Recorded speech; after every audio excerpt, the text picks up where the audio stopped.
Hey, so I'm about to unbox again the spooky box that I got in the mail last week. I mean, like, don't like I almost. No, that's not true. I'm gonna tell you the truth. I did. I did take the doll and I put it back in its box along with all those spooky newspaper clippings, and I taped it up and I put it on my back porch. And I did not want to have it in the house at all. It rattled me that deeply.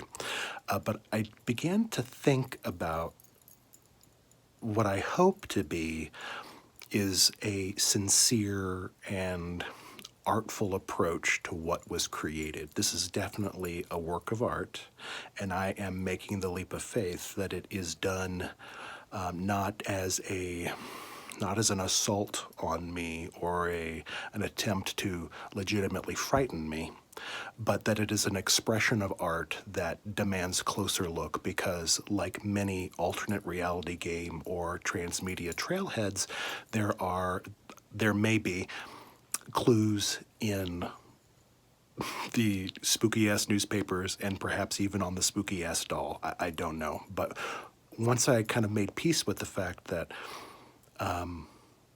it's just a doll, it's just a doll, and it's just newspapers with red crayon on it, and that it is an artistic project of some kind that may very well beget a very cool story that might unfold in another medium or another channel like the internet. I wanted to take a closer look and I wanted to bring you guys along. So I'm going to. Okay, so I've opened up the box again.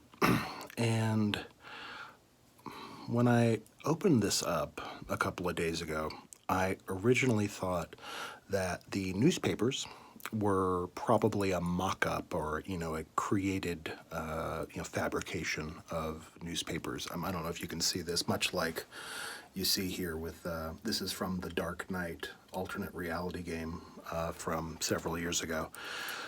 And that it was all just kind of phony baloney made up copy, and that it was a reproduction of a fake newspaper. That's not the case.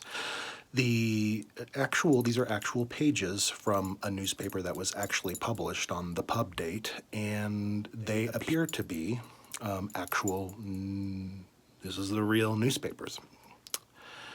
The pages are very thin and brittle, and they are yellowed to suggest age. These are real. That is mildly distressing because that doesn't suggest that this is a mainstream alternate reality game, okay? It may suggest that, and the reason being is that much like, the Dark Knight one, these alternate reality games or transmedia marketing campaigns are created to promote like a TV show or a movie, and to kind of mitigate legal stuff and to ensure that the reality of the fiction that's being created in the experience is as authentic and on point as it can be. That's why they create fake photographs and fake newspaper clippings for these things. This is different because these are very likely actual existing, actual pages from this Minneapolis newspaper, this Minneapolis St. Paul newspaper, which suggests that it's not a mainstream transmedia experience. It also suggests that that it could be an independently created alternate reality game. These exist. I've received trailheads from them in the past, and they're really cool because these are often created for the love of the craft. So this might be an independently created alternate reality game. It might be a person who has created something for me to solve and for me to find the story for, right? So it's an audience not of some, but maybe an audience of one. Or it's someone who's, wants to send me spooky ass shit in the mail, which isn't cool. Okay, so I have documented some of those pages from the there was like a small package within the big package, right, within the box, and I have documented some of the pages from that, and I think it's pretty clear that those are authentic pages, and I can assure you from the feel of the pages that they feel real. They feel like an old newspaper print. I haven't yet looked at the newspaper wrapping up the doll because that's still pretty fucking spooky, and I'll be getting to that in a minute.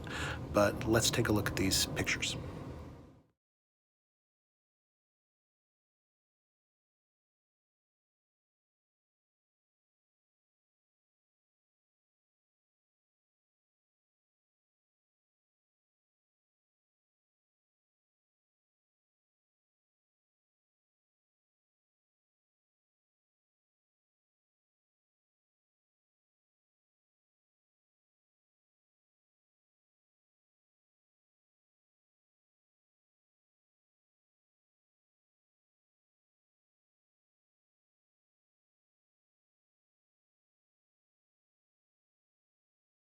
Things I wanted to talk to you guys about was how alternate reality games can do a great job of creating artifacts like these that were photographed as probably in some cases as as close as someone's backyard. I'm breaking in because I just made a breakthrough with this experience. You're going to hear me talk about how I think this is all completely authentic, and that these weird, strange ass photographs that we're talking about right now in the video are somehow completely real and authentic, and that they're not doctored. But I wouldn't have noticed this if I totally would have missed this if I hadn't been editing this damn video. Look at that. That's the doll. That's the doll. I'd bet good money on that. This is a game. This is not some weird ass troll. I think it is a game.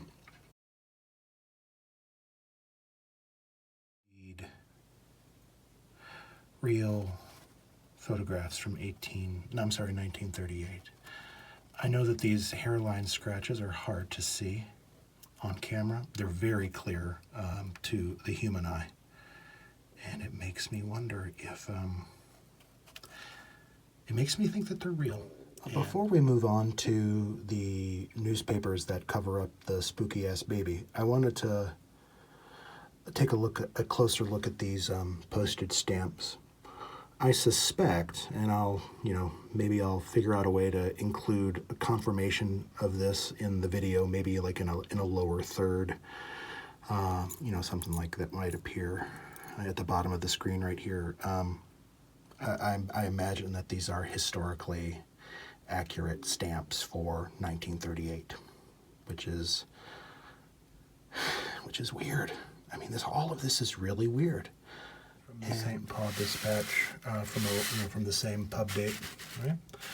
And again, I'm just going to take a closer look this time at this. There is no secret, only sorrow.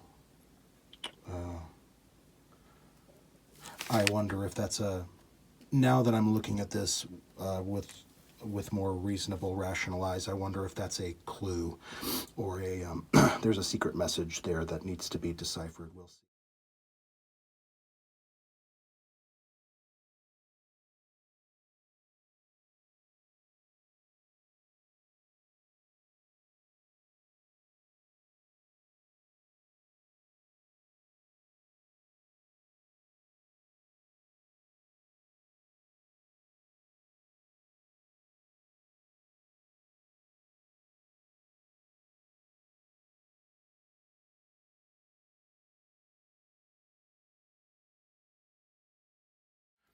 Okay, now here's the the show-stopping number. Aside from the doll, was this kind of wrapped around the doll? Look after this child. We saw this messaging, and it was absolutely chilling in the moment, and it's still pretty chilling now. But the question is, what does it mean? Okay, like if this is a puzzle, if this is a game, right? What does this mean? Are the letters somehow an acronym? I mean, I'm sorry, a palindrome. No, you know what I mean. They're all mixed up. The anagram. Is it an anagram? Is is this a quote from a noteworthy work of literature or pop culture? Do the letters, the O's, do they circle things that are noteworthy? My gut says no, but God only knows here. You never know.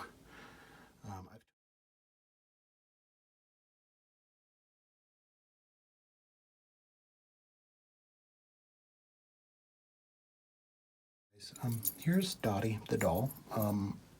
What you need to know about Dottie is that it's just paint.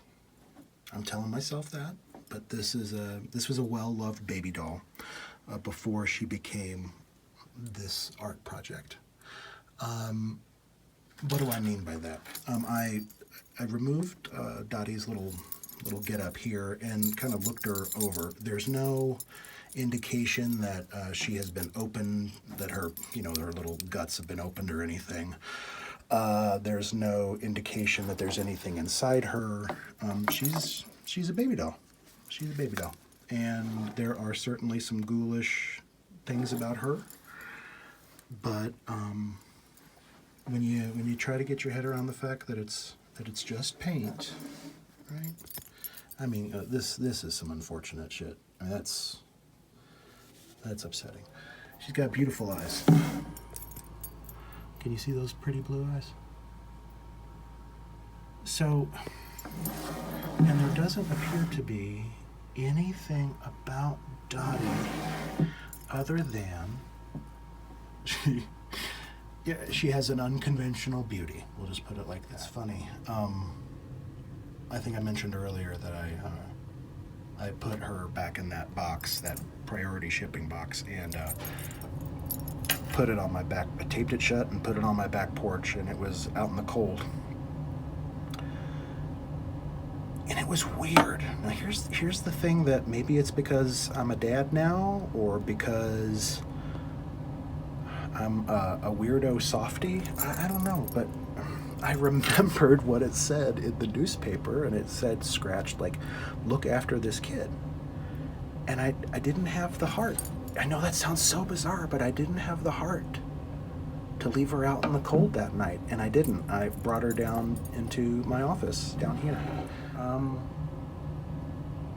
It's spooky, but it's not terrifying. It's frightful.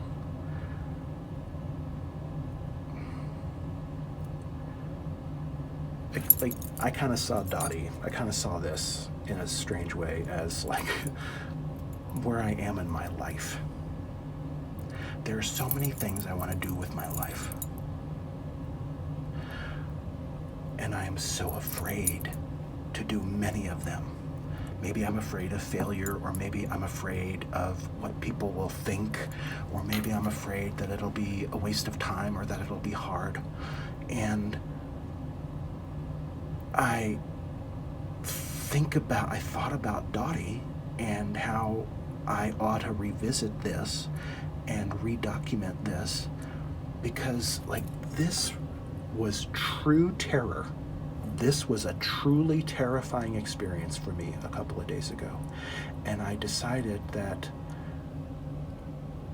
if I could get over this, and if I could appreciate this for something other than an awful thing, but instead this and all of the things that came with it as an opportunity rather than you know, a dance with fear and something to be avoided, that if I could do that with this, maybe I could do that with the rest of my life.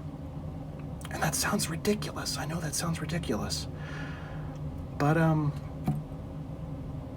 that's what I thought, and that's why I'm doing this. And hey, so it's the version of me that's editing this video, not the version that was just talking. Listen, what you're about to hear me say about the recap of where we stand with the Dottie mystery, it's all going to be true.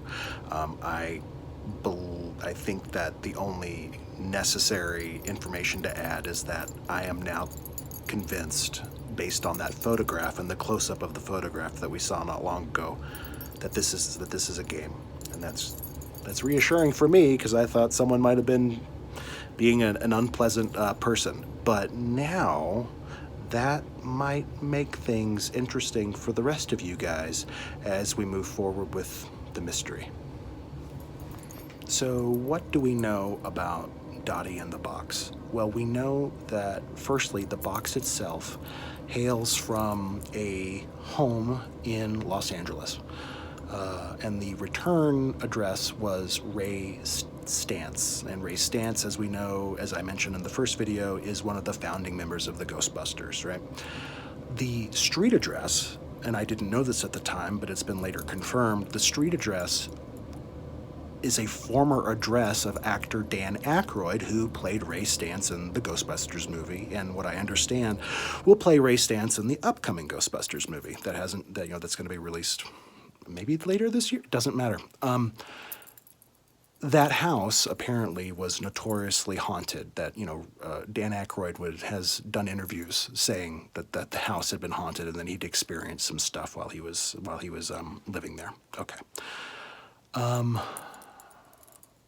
We know that the return postage label said Los Angeles, so nobody faked this in terms of like where it was sent. Okay, I will research the tracking number for the box, and I will provide, maybe like down here in the lower third or something, what if the tracking number also confirms that it came from Los Angeles. Okay, what else do we know? We know that the Facebook Marketplace posting for Dottie that I commented on December 4th, like well over a month before this box arrived at my doorstep, was viewed exclusively by my Facebook friends. Okay, it was set to friends only. And that suggests that whomever sent me the box saw that and acquired it from the local seller here in near Denver, where I live, and they had it sent to Los Angeles, I guess, to be sent to me. This is where things kind of get weird. I don't really know. But we have a point of origin here in the Denver area. We have a point of origin, theoretically, in the Minneapolis area, where these vintage 1938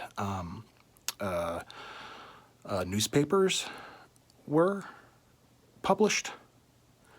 We have no clear point of origin for the photographs.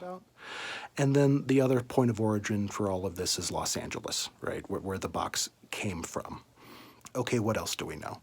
We know that there are 3 newspaper stories, I think, that were called out by the red crayon, right? There was the one above the fold that highlighted 2 names. Then there was one below the fold on the front page that highlighted a girl who got hit by a car.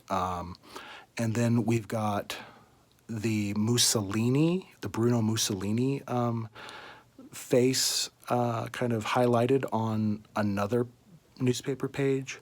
We have the crossword puzzle with the cryptic phrase in it. And we have "Look After This Child," which may or may not be a clue as well. And of course, we have Dottie, D-O-T-T-Y, the doll herself. Where we go from here, I don't know. I'm going to do a little bit of Googling, see if I can sort out some stuff regarding point of origin for the box. Maybe some of these phrases are going to give me a hit in terms of like significance. Maybe some of the names will too. I'll get a little start on that, and I'll let you know what I find.